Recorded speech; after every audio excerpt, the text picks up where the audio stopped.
It's official. Jim Harbaugh is a psychopath, and the Los Angeles Chargers are going to try to run the football down every single team's throat until they can't run it anymore. Jim Harbaugh came over with this team, and he has basically transformed everything. No more Keenan Allen, no more Mike Williams. They wanted to keep those guys around, but they wanted them to take pay cuts. Mike Williams tried to take a pay cut. It wasn't going to work out. He dealt with so many injuries, they had to move off of him. Keenan Allen was projected to stay with the team. They wanted him to take a pay cut. He said, no, I'm coming off one of the best seasons of my career. They traded him to the Chicago Bears. Jim Harbaugh came out in a press conference and said, we view offensive linemen as weapons. And he was dead serious. He didn't laugh. Some of the reporters in the room, they were chuckling until they realized he was serious. This man views offensive linemen as the best things on the field next to the quarterback. This is going to be a nasty football team to watch, and it may not be pretty. You're not going to see the same Chargers team that you've seen over the last couple of years with terrible offensive coordinating and terrible coaching.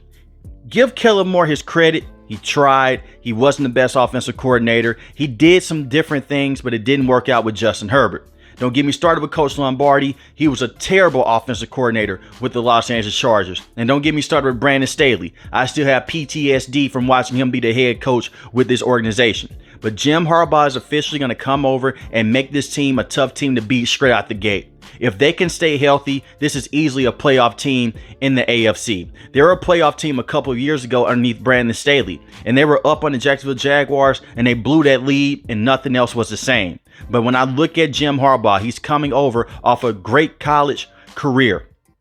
He was the former head coach with the San Francisco 49ers. He transitioned that team into being a Super Bowl contender. They did lose against the Baltimore Ravens, but you saw his vision. He got that team to a Super Bowl with Colin Kaepernick. Nothing against Colin Kaepernick, but Justin Herbert is a better quarterback than Colin Kaepernick. The thing is with the Chargers, the offensive line protection has been very shaky, but the wide receiving weapons have been there when they have been healthy. This is the thing with the Chargers. You now have Joe Alt that you selected in the first round. You also have another very good tackle in Rashawn Slater. Those are two bookend tackles. I really hope that Joe Alt can work out. And if he does work out with the Chargers, they're going to easily be one of the better offenses for the next 5 to 10 years because Justin Herbert isn't going anywhere. I know some people like to joke about the wide receivers. They say Quentin Johnson can't catch a cold and all those things. This kid was put into a terrible spot his rookie season. I feel bad for anyone that had to sit underneath Brandon Staley and be coached by him.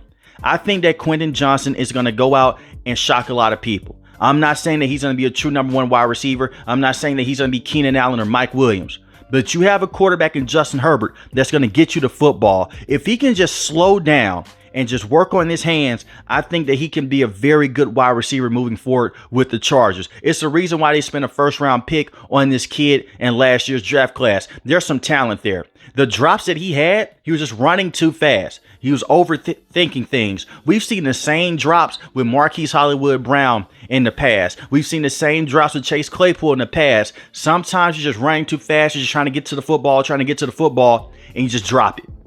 You're just trying to go out there and make a play. He just had to go out there, secure the ball, then worry about the yards after the catch, worry about the run after the catch. And Jim Harbaugh has went out there and he's instilled confidence in players before. I think that Quentin Johnson will come out and have a very impactful season with the Chargers. But back to Joe Alt. Phenomenal tackle. One of the best tackle prospects we've seen in the last couple of years come out of college from Notre Dame. He's going to fit this system to a T. You have a brand new offensive coach in Greg Roman. Alex Smith has some of his best years underneath Greg Roman. Lamar Jackson won an MVP underneath Greg Roman. I will say this about Greg Roman. He will piss you off at times to where he'll just run a bunch of slants and a bunch of go routes. That's pretty much it because he is such a great run coach. That is what he is known for with running the football. The passing concepts can be a bit generic, but the thing is this. Justin Herbert is a more talented quarterback than Alex Smith. No disrespect, Alex Smith was a very good quarterback with the San Francisco 49ers. It's the reason why he stuck in the league for as long as he did. This may be a bit of a controversial take. As a thrower inside the pocket and also on the move, Justin Herbert is a more talented quarterback than Lamar Jackson, and he will fit this system better inside the pocket than Lamar Jackson. Lamar Jackson, phenomenal quarterback, two-time MVP. I'm not taking anything from him. Justin Herbert throws a better spiral, and he's more accurate than Lamar Jackson, and he can pinpoint the targets better on the field. We've never seen Justin Herbert in his entire career, since he got drafted by the Los Angeles Chargers, have a consistent running game. Austin Eckler, very good receiving back. He can't run in between the tackles. They bring in Gus Edwards. He's always averaged over 4 yards to carry in his career. And even in some seasons, he averaged over 5 yards to carry in his career. A very good running back with the Baltimore Ravens, and he's going to be an effective running back with the Chargers as well. Because now you can work into play action. And they selected another wide receiver in the second round that I'll be talking about in just a couple of minutes. But that play action is going to also help slow down the game with Justin Herbert and Quentin Johnson. Over the last couple of years, the Chargers have put this kid in a horrible situation. I understand they had Keenan Allen, Mike Williams. It's been Justin Herbert a bust. And I understand that you want to go out there and say, hey, we have this kid that can make every throw. He's our John Elway. Let's put all the pressure on him. That's not how you win football games. That's how you lose football games, and Justin Herbert has great stats. Justin Herbert's numbers can take a dip as long as the team is winning. That's all you care about, and that's all that Coach Harbaugh cares about. He doesn't give a damn if Justin Herbert has just 200-yard passing in a game. Is he being effective on the field, and are you winning football games? That's all that matters. When you look at Brandon Staley, he went out there, he wanted to be aggressive. Why are you going for it on 4th and 10 on your own 20-yard line? He said, well, because we have a great quarterback. That's a quote that he said in a press conference. That makes zero sense. And he was a defensive head coach. Now you give Justin Herbert this run game, neutralize him a little bit, take away some of those pass attempts.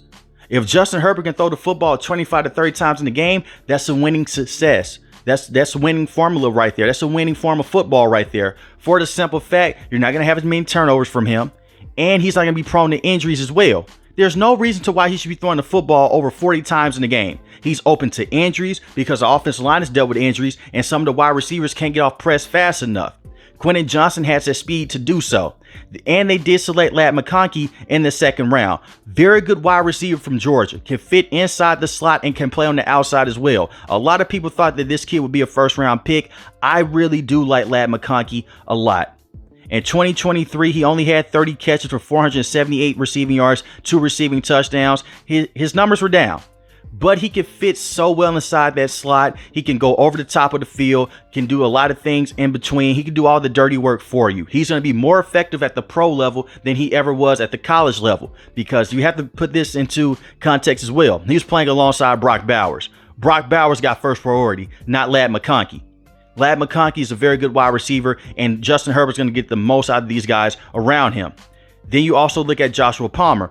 Joshua Palmer, solid number 2, 581 receiving yards on the season, 2 receiving touchdowns. The wide receivers are good enough to get you over the hump. It just starts with the run game. And I do believe that the Chargers offense, this will be one of the better offenses that we've seen with Justin Herbert over the last couple of years. They're going to miss Keenan Allen. They're going to miss Mike Williams. The thing is, both those guys stay injured anyway, but they're really going to miss Keenan Allen a lot because of the trust that he was able to build up with Justin Herbert and the chemistry that he was able to build up.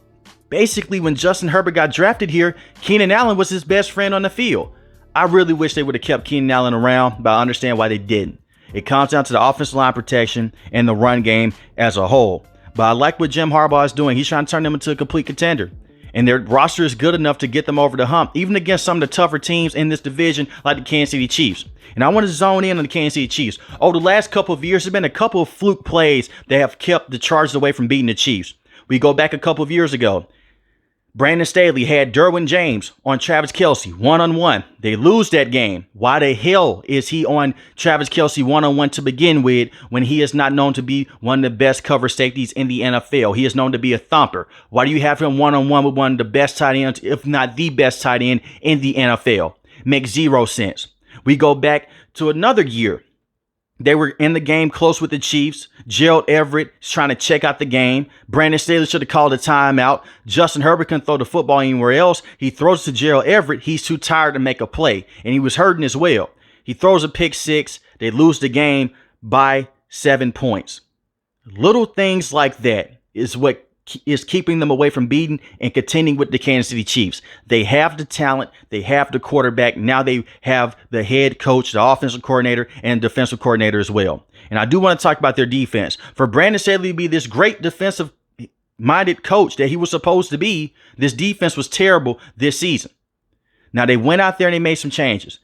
Coach Jesse is coming over from Michigan to help out Coach Harbaugh. He was one of the best coaches in college, and they've already started to make some moves on the defensive end. Khalil Mack took a pay cut. Joey Bosa took a pay cut. Khalil Mack was phenomenal this season. His numbers are inflated, 17 sacks on the season and 5 forced fumbles, but he had one game where he had 5 to 4 sacks in that game. So the numbers are great, but at the same time, in one of the games, he just went crazy.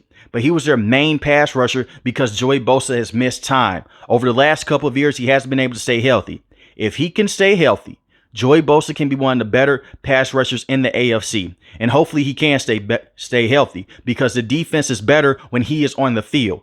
And it's the reason why they selected him in the first round a couple of years ago as well. Tremendous player. And I'm happy that he did take a pay cut to stay with the Chargers because this is the best fit for him, especially in this defense with Coach Jesse. He's going to use him in the best ways possible. He's a very good defensive mind. And Charger fans, you're going to love him. The same way that you love Coach Harbaugh right now, you're going to love him. He is going to be a huge step up from those terrible defenses you've had to deal with Brandon Staley. On the back end, they have Asante Samuel Jr., who is a very good cornerback, and they bring in Christian Fulton. Now, Christian Fulton is interesting. He's a guy that's coming over from Tennessee Titans, hasn't had the best career, but the upside is there. He's only 26 years old. Hopefully he can develop in this secondary, but he's the type of cornerback that you look at and say, hey, he fits Coach Jesse's defense. You can move him around, can play the nickel, can play the outside. Hopefully he can get back up to speed. Derwin James did have a down season this year, but overall, when he's been healthy, very good safety with the Los Angeles Chargers. But when you look at the linebackers, this is where things get very interesting. They went out there and they drafted a linebacker from Michigan, and Junior Colson in the 3rd round with the 69th pick. He fits everything that Coach Jesse wants. He's going to be one of the better linebackers on this team because he knows the defensive play calls. Coach Harbaugh helped scout him out of high school, and they coached this kid up throughout his entire college career. So nothing has changed for him. This is the situation to where he's going to fit like a glove. Great draft pick. The Joe Alt pick is amazing. The Lat McConkey fit is very interesting. I think that he'll be a good receiver. I'm pretty sure this kid's going to come straight out the gate and just dominate. That's what he did at college, and it's the same exact system with the same exact defensive play calls and the same exact everything on the field. Even when they flipped defenses, they were depending on this kid. So I think that they hit on a star linebacker with this pick for the simple fact that there's familiarity in this system. Coach Harbaugh knows how to use him. Coach Jesse knows how to use him. And he's just used to everything around him. And they ran a pro system in college as well. I think if the Chargers can stay healthy, and that's the biggest thing is health. They can stay healthy. They could easily be a playoff team. That's not me just trying to say things for shock value. I think they're better than the Raiders right now because you have Justin Herbert. We'll see if they can develop. The Denver Broncos, they're rebuilding right now with Bo Nix. We'll see if he can develop as well. The Kansas City Chiefs, I'm not going to sugarcoat it. They're the Kansas City Chiefs. But like I mentioned before, just a couple minutes, you're just a couple plays away from defeating the Chiefs. Now you have an actual competent coach that's not going to get out-coached by Andy Reid every single time you face each other. And Travis Kelce averaged over 140 receiving yards a game against the Chargers since Brandon Staley was the head coach. I expect this defense to play better against Travis Kelce. And the one thing that Coach Harbaugh was known to do in college was to go to Coach Jesse and say, hey, let's single out this player, let's bracket this player, let's take them away. They're going to try to go out there and be physical with the Kansas City Chiefs and be physical with Patrick Mahomes. We'll see if they can finally go out there and get that monkey off their back and if they can exercise that demon. We will see. But overall, I like what the Los Angeles Chargers are doing. Jim Harbaugh is a psychopath. The man's going to want to go out there and run the football as much as possible. If he could have it his way, he would run the football 35 times a game, and Justin Herbert would probably just throw the football 20, 25 times a game. And it's not me just saying that he hates to see passing plays in the NFL or even at the college level. That Stanford offense, he helped develop Andrew Luck. So I'm looking at that situation right there. He had a hands-on with that as well. And he's helped develop quarterbacks like J.J. McCarthy, who was a first-round pick to the Minnesota Vikings. So he can help develop quarterbacks. He's just going to keep the pass attempts low and just dominate the line of scrimmage. But let me know in the comment section below, how do you guys feel about the Los Angeles Chargers? And will Jim Harbaugh be successful in trying to turn this team into being a perennial contender in the AFC? If you're new to the channel, hit the subscribe button. If you like the video, hit the like button. Most importantly, we want each and every last one of you guys stay safe, stay positive. Thanks for watching the video, guys. God bless. Peace.